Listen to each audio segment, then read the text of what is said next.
Got an update here. The FOIFKIN PC case on Amazon says it'll fit a 280mm radiator, and I mean it just barely fits a 280mm radiator.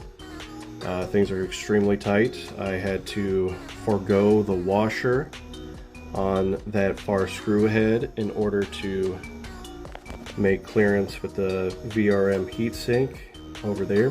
I also had to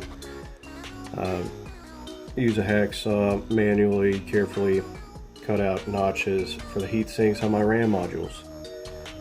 I mounted it with the fans pushing through the radiator like comment told me to do, and I couldn't have done it otherwise. That radiator would have been pushing up against those RAM module heat sinks. So be careful when you're buying this FOIFKIN 280mm. They can just barely fit it. Next video should be start up. Keep watching.